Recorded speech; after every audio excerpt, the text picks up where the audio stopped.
Stop everything. That record collection you're so proud of? It's incomplete, and you don't even know it. While you were busy collecting every reissue of Dark Side of the Moon, some of the most mind-blowing albums in rock history were sitting right there. But that don't mean a thing compared to you. Ignored by everyone except the most obsessive collectors. I'll make you wish that you hadn't gone without me. These weren't just overlooked, they were records that should have been classics. I'm going back to the time where I was there. Stick around for the bonus, a German band from 1970 doing things that would make Tony Iommi jealous. But that don't mean a thing compared to you. Number 10. You know, Savoy Brown, that British blues outfit that's been around since the mid-60s, always respected but never quite in the spotlight. What if I told you their masterpiece has been hiding in plain sight? Savoy Brown, Raw Sienna, 1970. That you got a losing hand. Ain't no point in you raising sand. Raw Sienna finds the band at its absolute peak. Chris Yulden delivering the most soulful vocals of his career, and Kim Simmons shaping guitar tones that balance bite with elegance. Tracks like Stay While the Night is Young and A Little More Wine glow with a warmth that vanished once blues rock turned into a volume race. I just got time. A little more wine. Released just as heavy bands took over, its grace got buried under the noise. Yulden left soon after, taking that golden voice with him, and the band was never quite the same.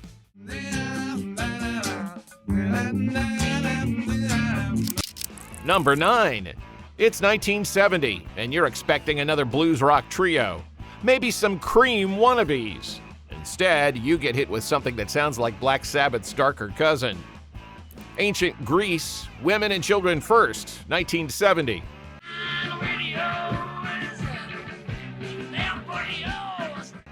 From Cardiff came Ancient Greece and their lone album, a fuzz-drenched mix of psychedelic blues and proto-metal grit that pushed heaviness further than anyone expected.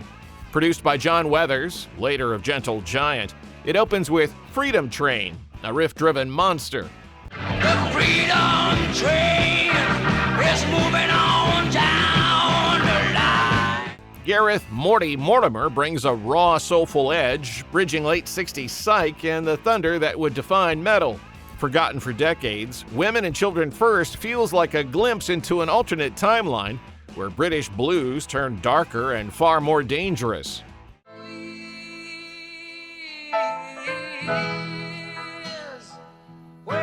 Number 8. You're going to hear this band's name and think, novelty act. But behind it lies some of the fiercest musicianship of the early 70s. Fuzzy Duck. Fuzzy Duck, 1971. I don't feel it coming on, I don't taste it, but I know. Their self-titled album is pure organ-driven thunder. Imagine Deep Purple colliding with Atomic Rooster in a London basement. Roy Charlin's Hammond dominates, while Garth Watt Roy, Mick Hawksworth, and Paul Francis lock into hypnotic grooves. The opener, Time Will Be Your Doctor, hits like a warning shot.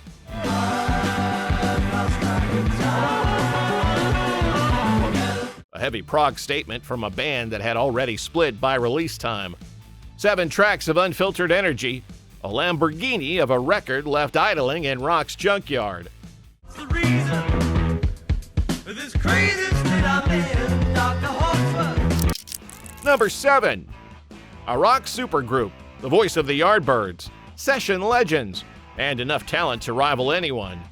Their only album became a tragic farewell that almost nobody heard. Armageddon.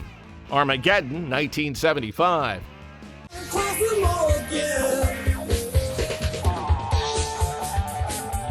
Keith Relf's voice had evolved beyond his Yardbirds days, deeper, weathered, and soulful, while Martin Pugh, Louis Sonamo, and Bobby Caldwell delivered riffs big enough to rattle walls. The opener, Buzzard, is 8 minutes of heavy prog perfection.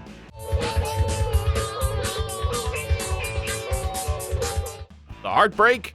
The band never toured, the album barely promoted, and Ralph died a year later, electrocuted in his home studio. Armageddon became his final statement, a ghostly farewell from one of rock's most overlooked voices.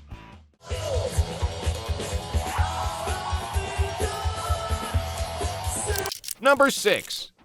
There's an album so obscure collectors whisper about it, and a rumored Rod Stewart connection no one's ever proven.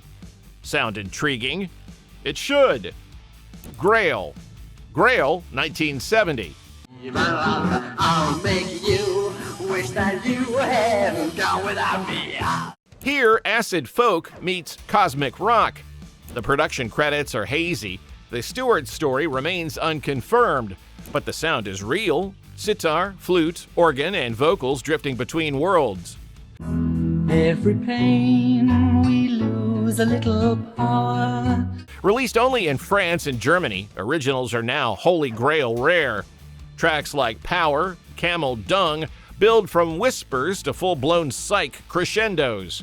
It's haunting, unpredictable, and proof that even total obscurities can sound decades ahead of their time. If you're still watching, you're one of the real rock historians. Stick around, because from here on, it only gets heavier. And the shame untold of righteousness. And the Number 5. Here's one for Vertigo collectors. You know that swirl label, Sabbath, Gentle Giant, all the heavy hitters? But have you heard the flute-driven outlier they signed alongside them? Gravy Train. Gravy Train, 1970. Take that to the children. Let me see the Where progressive flute rock meets hard rock riffing. Norman Barrett handles vocals and guitar, while J.D. Hughes' flute and keyboards weave melody over grit. The single, the new one, shows that blend perfectly.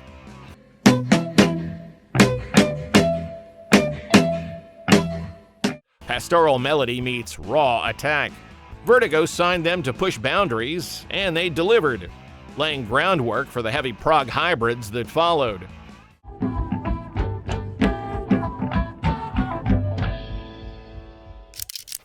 Number 4.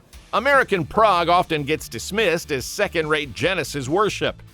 But one U.S. band impressed Peter Gabriel so much, he nearly hired them as his touring group. Happy the Man, 1977. on the rainbow. Their debut proved U.S. prog could stand tall. It blends symphonic complexity with jazz rock fluidity. Kit Watkins' keyboards paint vast landscapes, while the rhythm section navigates time shifts that would make King Crimson sweat.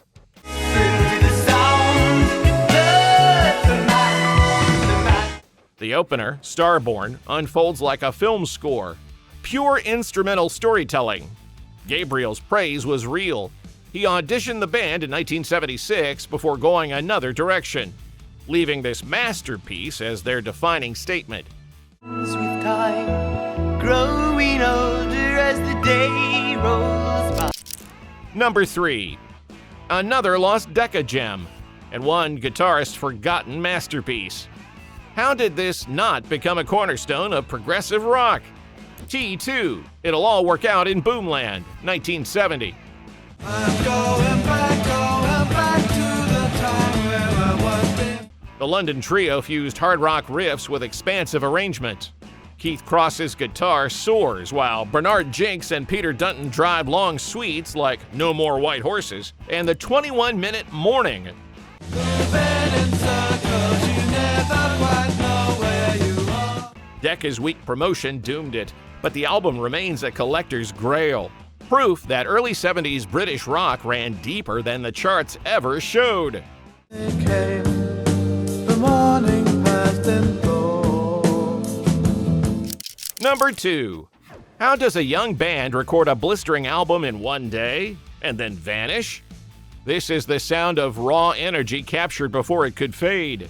Leaf Hound, Growers of Mushroom, 1971 UK, 1970 Germany. That don't mean a thing compared to you. Tracked in an 11-hour session at Spot Studios London, it channels pure blues-fueled power.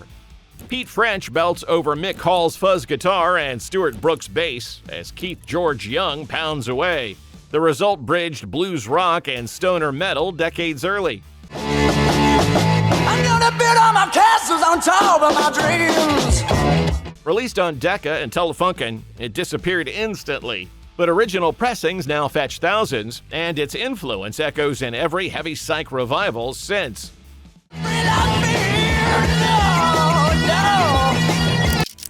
Number 1. One day in the studio, one album, then they vanished. This might be the moment heavy metal truly got its wings. Sir Lord Baltimore, Kingdom Come, 1970.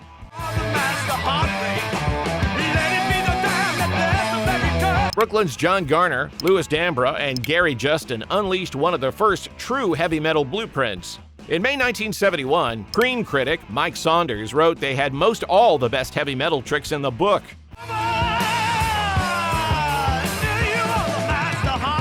One of the earliest uses of the term itself.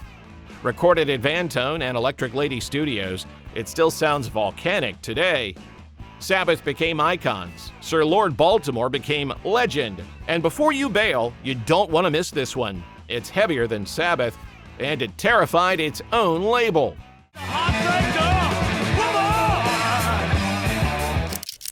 Bonus. Ever hear of a band so heavy their own label didn't know what to do with them? While everyone was arguing who invented metal, these guys were already perfecting it. Lucifer's Friend. Lucifer's Friend, 1970.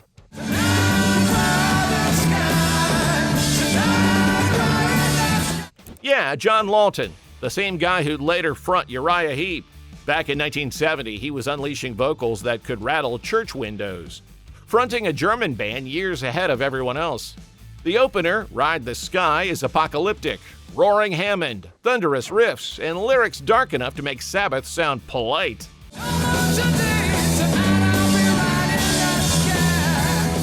Recorded in Hamburg and released on Philips, it fused prog ambition with brute force. The label was baffled, the world unready, but this record sounds like it was forged in the volcano where metal was born. So which of these buried treasures are you hunting down first?